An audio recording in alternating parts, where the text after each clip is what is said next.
Em 1949, Arthur Alberts e a sua esposa fizeram uma viagem lá do estado de Nova York para conhecer as aldeias da África Ocidental. E eles levaram uma câmera fotográfica, um Jeep e, graças ao amor que o Arthur tinha à música, ele levou também um gravador que ficava ligado diretamente na bateria do Jeep. O Arthur Alberts ficou tão encantado pela música africana que decidiu gravar parte da apresentação na fita cassete para poder mostrar para o mundo a beleza da música africana. E essa ideia de gravar a música africana quase custou a vida do próprio Arthur Alberts.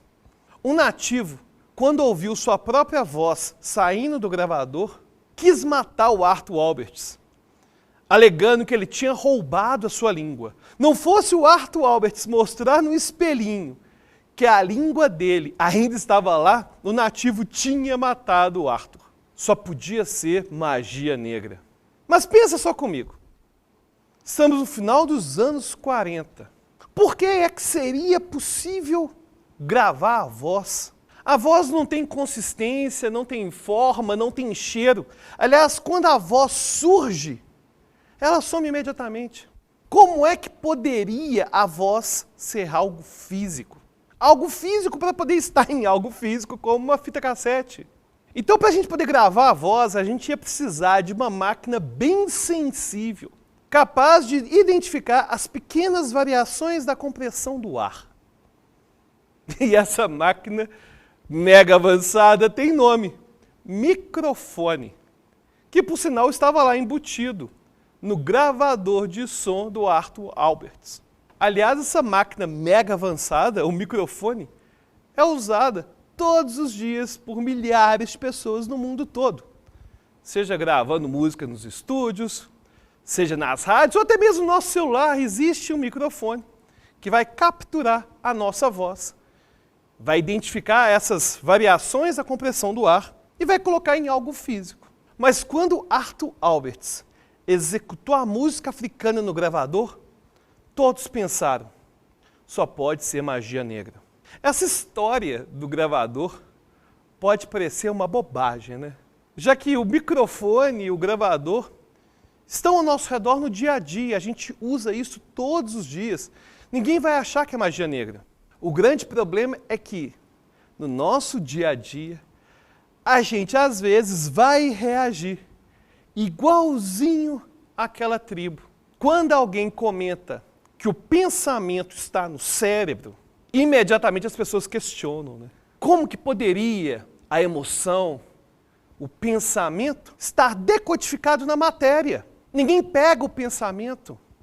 O pensamento é instantâneo. Pois é. Assim como a voz, o pensamento também é produzido pela matéria física. E o engraçado é que quando a gente conta essa historinha da tribo africana, as pessoas reagem assim, mas é claro que dá para gravar a voz. Mas quando a gente fala que os nossos pensamentos, nossas emoções estão no cérebro, as pessoas se negam a compreender. A gente sabe que nossos pensamentos, nossas emoções, nossas memórias, são todas produzidas pelo nosso cérebro. E a gente já tem muitas evidências de que até mesmo pequenos danos no tecido cerebral já são mais do que suficientes para a pessoa ter vários problemas cognitivos. Problemas envolvendo suas atitudes, seus pensamentos e as suas emoções. Imagina que você está cortando pão, aí sem querer você faz um leve corte no dedo. Você vai ficar triste, vai doer e tal, mas rapidinho esse tecido vai se recuperar. Talvez você nem coloque remédio, nem coloque band-aid, nem nada, e o machucado rapidinho já sarou, já está ótimo. Mas se esse mesmo corte acontecesse no seu cérebro, grandes seriam as chances de você nunca mais ser o mesmo. Como Phineas Gage. Phineas Gage foi um operário norte-americano que, devido a um acidente com explosivos, teve seu cérebro atravessado por uma barra de metal. No meio da explosão, a barra de ferro atravessou o lobo frontal do cérebro de Phineas Gage. O mais bizarro é que ele teve o cérebro atravessado e levantou normalmente. Estava sangrando, levantou normalmente e foi andando para casa. Aparentemente, as sequelas deixadas no corpo de Phineas Gage teriam sido muito pequenas. Depois de ser atendido por 3 semanas pelos médicos, ele já foi liberado e já era visto andando nos arredores da sua vila. Phineas Gage nunca mais foi a mesma pessoa.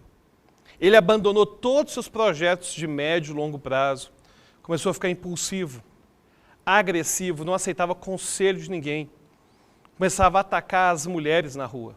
E esse caso foi muito importante porque foi um dos primeiros casos realmente documentados por cientistas e que nos permitiram entender o papel do lobo frontal do nosso cérebro no nosso comportamento, nas nossas interações sociais, no nosso autocontrole, no controle da impulsividade. Antes do caso Phineas Gage, os cientistas consideravam que o lobo frontal não tinha nenhuma função no ser humano. Afinal, Phineas Gage falava normalmente, andava normalmente. Ele só não era mais o mesmo. Então, qualquer dano no nosso cérebro, de acordo com a região que tivesse esse dano, poderia afetar nossa habilidade de entender música, entender idiomas, de conversar, de interagir com as pessoas, de reconhecer o rosto das pessoas. Qualquer dano no nosso cérebro pode trocar, inclusive, a nossa personalidade, que foi o que aconteceu com o Phineas Gage. Então, apesar dos nossos pensamentos realmente nos dar a impressão de que é algo sem consistência, algo sem cheiro, que não dá para tocar nem nada, ele é produzido pelo nosso cérebro. E aí vai vir a primeira lição do nosso curso. A nossa consciência tem uma participação muito pequena no nosso comportamento. E esse eu, que decide acordar de manhã e tomar um café, que decide ou não ir para a academia, que decidiu vir aqui no estúdio gravar essa aula para você, ele é responsável por muito pouco do meu comportamento. Até mesmo quando eu decido fazer alguma coisa. Por exemplo, eu decidi levantar esse braço. Antes que eu consiga levantar o braço, uma série de processos já foram desempenhados pelo meu organismo. A contração, o relaxamento de alguns músculos, hormônios a serem liberados. O tempo todo o meu sistema nervoso está produzindo tudo isso. Os movimentos peristálticos do meu aparelho digestivo, a minha circulação sanguínea, até mesmo a minha respiração. Tudo isso é gerado pelo meu sistema nervoso. E grande parte deles eu não tenho controle algum. Para você ter uma ideia, numa pesquisa bem recente, pegaram vários homens para participar de um experimento que seria o seguinte: olhar para uma foto de uma mulher e falar se ela era bonita ou não, se ela era atraente ou não. Moleza, né? Mas sem que os homens soubessem, metade das fotos foram alteradas no Photoshop. Colocaram a pupila maior, artificialmente, no programa de computador. Então, quando os homens foram testados, colocavam as mesmas fotos das mulheres, mas variando apenas as pupilas. Ou seja, a mesma mulher aparecia tanto com a pupila grande quanto com a pupila pequena. Resultado: a maior parte das mulheres escolhidas como mais atraentes estavam com a pupila dilatada. Durante a pesquisa, o homem não sabia disso conscientemente. O homem não chegou: nossa, eu gostei dessa gatinha porque a pupila dela está 2 milímetros maior do que da outra. Não, não rolou isso. Eles simplesmente se sentiram mais atraídos por algumas mulheres do que por outras. E geralmente a gente nem consegue explicar a atração sexual. E foi o que aconteceu com esses homens. Mas então, quem que escolheu essas mulheres? No funcionamento do cérebro, numa parte que realmente é inacessível à nossa consciência, como se fosse uma caixa preta, existe um registro que pupila dilatada significa excitação sexual, vontade de fazer sexo. E os cérebros daqueles homens sabiam disso. Eles não sabiam, mas o cérebro sabia. Aliás, muito dessa concepção do que é belo, a atração física, foi codificada no nosso DNA, nos nossos genes. E foi selecionada após milhares de anos de seleção natural. Por algum motivo, os homens que faziam certas escolhas, acabaram sendo escolhidos e deixaram mais descendentes. Claro, existem questões culturais na atração? Claro que existem. Por exemplo, homens ou mulheres serem mais magros ou mais gordos vai ser uma questão muito cultural. Na Coreia, por exemplo, a mulher bela é aquela que tem a perninha super fina, super fina. No Ocidente não, o Ocidente valoriza mais a mulher que tem a perna maior. Mas existem elementos que são comuns a todas as regiões do mundo. Simetria, por exemplo. Aliás, hoje existem essas cirurgias, né, de harmonização facial. Cara, esse negócio de mexer no rosto, não sei como que esse povo anima. Enfim, a harmonização facial é justamente isso, é buscar a simetria. O nosso DNA tem lá a programação de que simetria significa que a pessoa é saudável. E se é saudável, pode deixar melhores descendentes, tanto para o homem quanto para a mulher. Então, muito do que a gente acha belo está codificado no nosso DNA. É como se a nossa consciência realmente não tivesse acesso ao nosso cérebro, é como se ele fosse uma caixa preta, inacessível. A consciência vai tomar decisões baseadas numa série de processos que vão acontecer antes e que ela não tem controle nenhum. Independentemente se a gente está falando de pupilas mais dilatadas, nossas crenças, nossas emoções, essa aula, grande parte disso foi criado por processos que eu não tenho o menor controle. Nossa consciência vai funcionar em grande parte do tempo no modo de piloto automático, como se fosse espectadora daquilo que já foi decidido. Aliás, a gente tem prova muito concreta disso.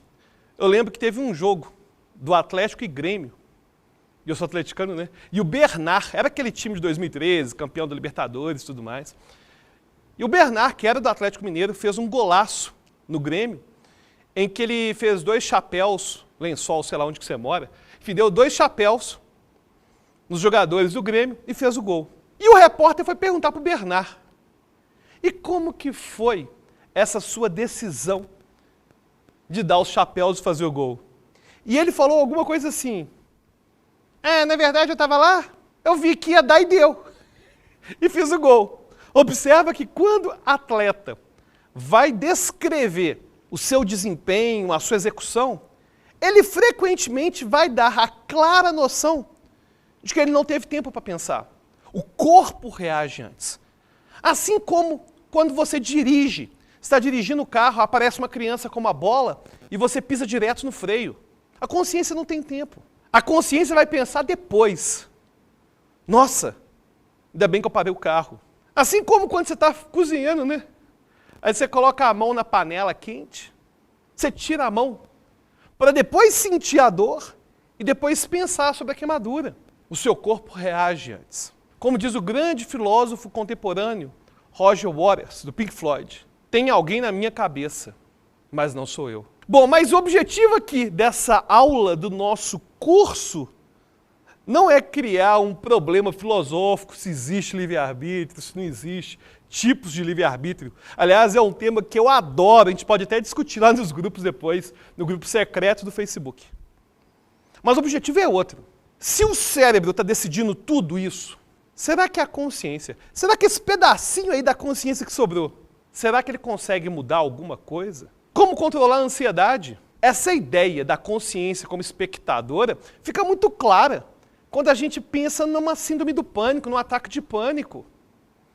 A pessoa claramente sabe, não corro risco algum, mas ela acha que vai morrer. Ela acha que vai morrer porque o cérebro dela já soltou essa informação. E ela acaba tendo que lidar com isso. Então, nas próximas aulas, eu vou ensinar você como que seu cérebro funciona e os melhores mecanismos para ele conseguir lidar melhor com várias situações. Muitas vezes a gente tem uma crise de ansiedade e as pessoas falam, se acalma. Como que eu vou me acalmar? Meu batimento cardíaco está acelerado. Eu estou em hiperventilação com a minha respiração. Estou com sensação de aperto no estômago. Eu tenho adrenalina no meu sangue. Eu quero sair correr, eu quero atacar. Como assim você fala para eu ficar mais calmo? Eu não consigo ficar mais calmo. Meu pensamento não é capaz de me deixar mais calmo. Mas dá para fazer bastante coisa. E é isso que você vai aprender nas próximas aulas. E aí, tá gostando desse novo curso de neurociência e ansiedade, controle da ansiedade? Então vem agora no nosso grupo fechado, secreto do Facebook. Deixe seu comentário, deixe sua dúvida e até a próxima aula.